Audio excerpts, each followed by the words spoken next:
if you've been with Good Living for any length of time, then I have no doubt that you know that Good Living is essentially the antithesis of the Olodo Uprising.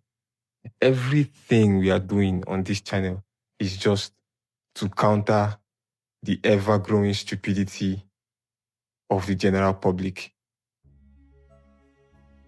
And for a very long time, with several episodes that we released trying to talk about the dumbing down of our generation and our society, there's never been a time where we could label it properly.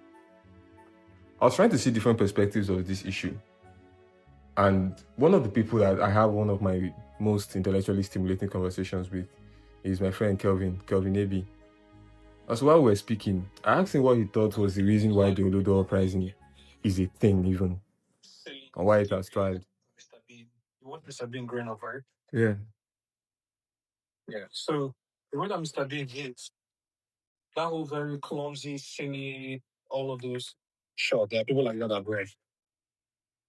But you know how we've had our Aki and Popo, Mr. Igbo, all of these people and those guys even from back then was so worshipped because of how their shit was stupid, clean to drunk, just making a fool of himself while doing comedy, praised.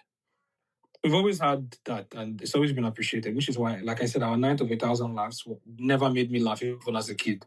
Because what was it about? They get one day, and they got it. I'm a man, God slap me. It's always very, it's not, it was hardly ever intelligently put. You get what I mean? We've always been that way.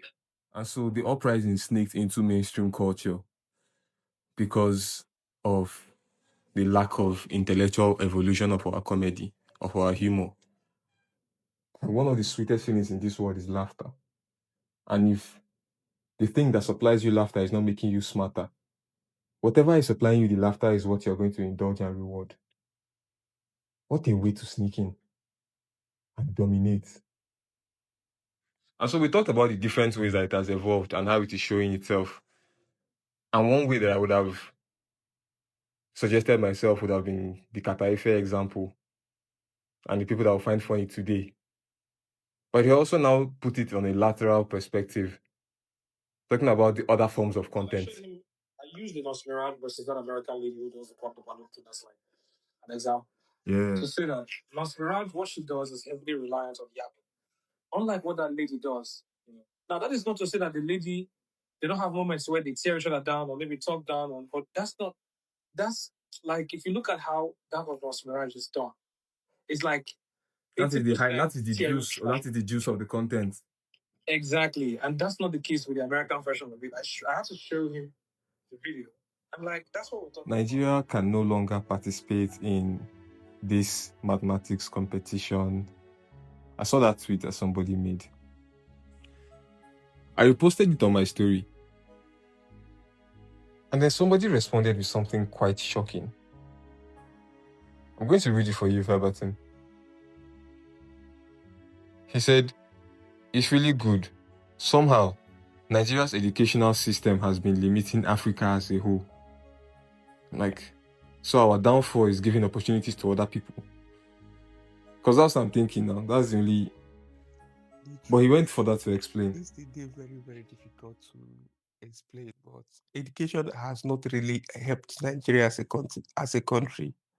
And education has not even helped Africa as a continent.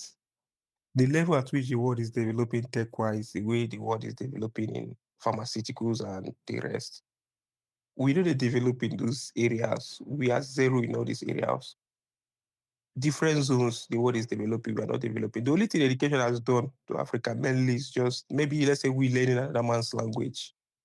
We can come out best in maths, best. Once those students reach a certain level, you start discover that ability for them to produce a reasonable output is always low. We are so focused on learning within another man writes for book. We are focused on climbing within another man writes. We need to focus on we being able to create something out of nothing. And being able to create something out of nothing, you have to keep education one side to think well. We'll never get to this dimension. And it's always been on the cards for Nigerian youth to shout school na scam. There is literally no effect positively of education on our reality, just as he said. And if in yourself, within yourself, in your environment, you do not feel the impact of something that is so hyped and praised, you will doubt it. You will doubt it. Education as an idea of indoctrinating the masses or conditioning them a certain way so that society can continue in the way that it is. Education as an idea is fantastic. But in the context of Nigeria, school, there is a symptom of the Olodo Uprising that I started noticing, and I'm pretty sure all of us started noticing it too around the same time. On NTA, on a random Thursday evening, you would see that some young boy in Saminaka, in Kaduna, invented a grinding machine that runs on water. It makes the news. It is never mass-produced. It's never patented. We just think about, oh my God, this is such a good idea. This is such a fantastic invention. Must be nice to have one of this stuff. Must be cool. But the government, that's not where I'm going with this. But really, that is the symptom of the Olodo Uprising. It is in these moments that you realize somebody, an Olodo, has gotten into a position of power. An Olodo is somewhere running things. And so under their regime, under their watch, you can see that a fantastic innovation that requires mass production, this is a no-brainer. But a human being who can also qualify as a no-brainer would not see that no-brainer. I'm reading Long Walk to Freedom by Nelson Mandela. And every single person who made any kind of change or had any kind of effect on culture was intellectually inclined. They read, they knew history, they knew philosophy. They had interest in politics because they knew the importance of it. And eventually, it became a selected group of those Black South Africans who were intellectual, educated, and enlightened that brought about the freedom or the liberation of Black people. It was them, because it was intellectualism over everything else. Purpose and the sense it took to achieve that purpose. That was what was prevalent in society. And it's not the rise of the internet that has made intellectualism not cool anymore. It's just generally the population has been dumbed down by easy life. Tough times create strong people, and strong people create good times. Or good times create weak people. Or in this our case, dumb people. And dumb people create tough times that we are either in or we are about to experience. And so for people who say school is scam,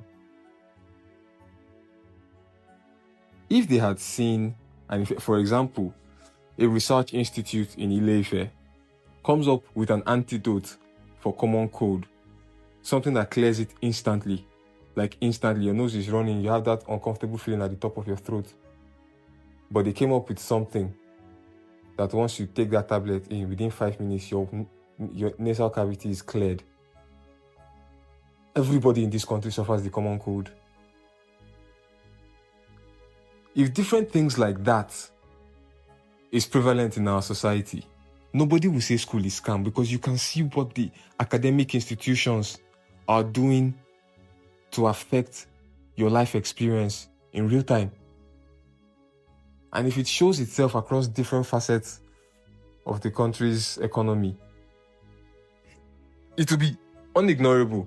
The idea that school is scam would be preposterous. They could beat you up for even saying it. And this would have been the case if those innovations that those 14-year-old boys would make, and this invention from this place and that place and that place, they were taken up and built upon. We'll reach a place where innovation is welcomed, but we worship money. We worship money over everything else. But the reason this issue still festers is, one, we lack empathy for stupid people. It's almost like the level of sympathy you give to somebody who is physically challenged, a blind person, or someone who is on a wheelchair, the depth of empathy you feel for those people, we convert that into disdain for stupid people. It's why I believe the reason people who are clamoring for the APC and re-election of this government in 2027 are so annoying is because we fundamentally see them as stupid. And that is why they upset us. I can't think, there is no other reason why you're upset with them. At the end of the day, it's like, how can you be this stupid? You know? And then they come on the TV and you can see the stupidity fester. And what emotion does it generate in you? It is not sympathy. This is the intellectually challenged. But it is not sympathy you feel. It is anger. And so how can you bridge a gap like that when two of you cannot agree? And you know, the lower you go on the intellect ladder, the easier conflict is. The smarter you are, the less energy you allocate towards small or minor inconveniences and violations. I've grown smarter over the last few years, and I can tell because of the quality of my decisions. And I try to track what are the things that have changed really. And it is simply the things that I focus on adjusting. It's almost like I have credits. Credits like you have when you're using Claude or some of these AI tools, you know. And it's like, what are you spending your time and energy on improving and changing and optimizing that can give the best and most abundant outcome, you know. If I order a coffee and you bring tea, that should be a problem if I order it and I'm paying for it, you know. But there's only a certain amount of credits I can spend in an effort to change that situation. And if I spend all that credit, which could be 1 or 2 sentences, and the situation cannot be changed, I leave it. It's okay. Because changing that does not really affect my life in a positive way in the long term.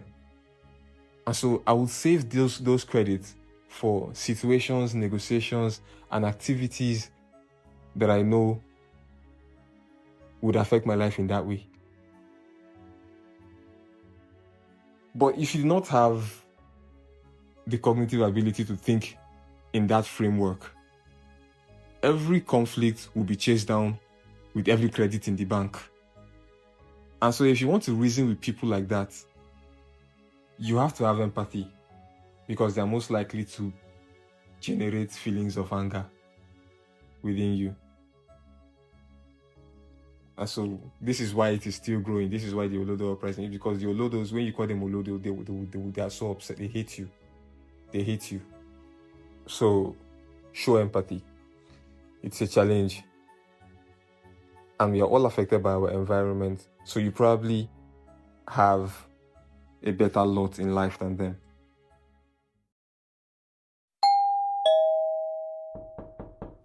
Hey guys, I know you're enjoying this episode. So if you're not following, check the app you're listening on and make sure to follow. Okay, bye.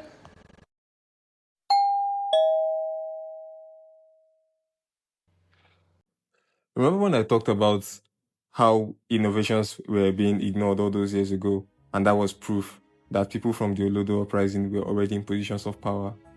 But the problem was that those people were not in the culture shifting generation.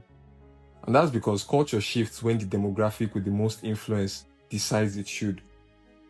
The demographic with the most influence on culture are the younger ones, the people below 30.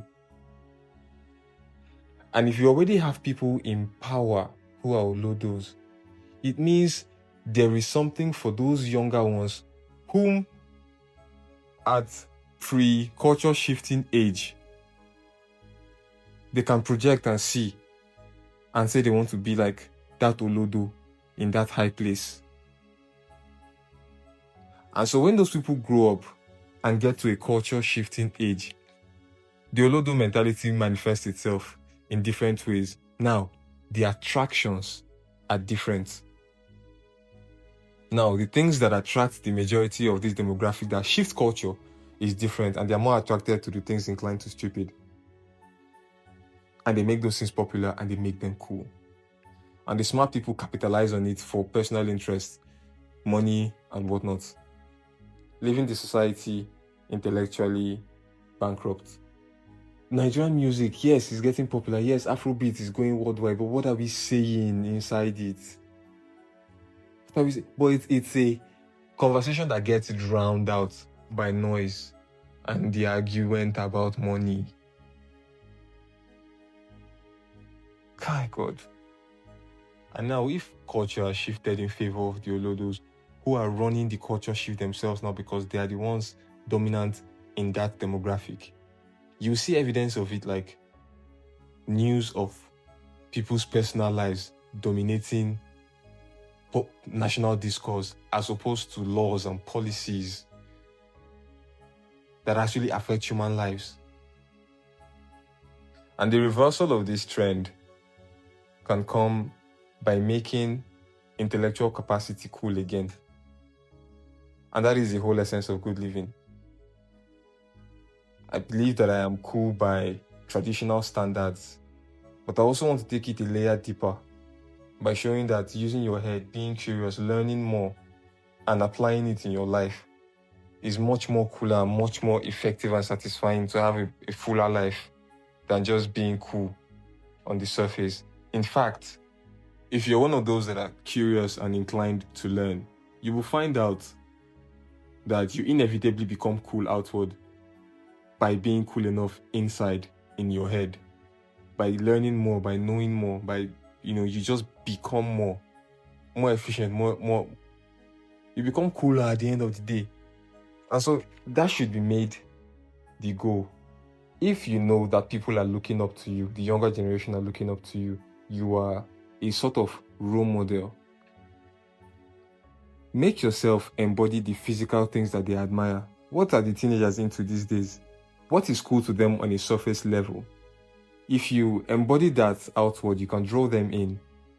And then from there, you can show them the value of sound mind and a good intellect. And then they can have the idea of what is actually cool, the full sense of it. They can now know that, oh, he is this cool or she is this cool, this person that I look up to. Because they read, because they study, because their priorities are this, that, and the other, as opposed to this, that, and the other.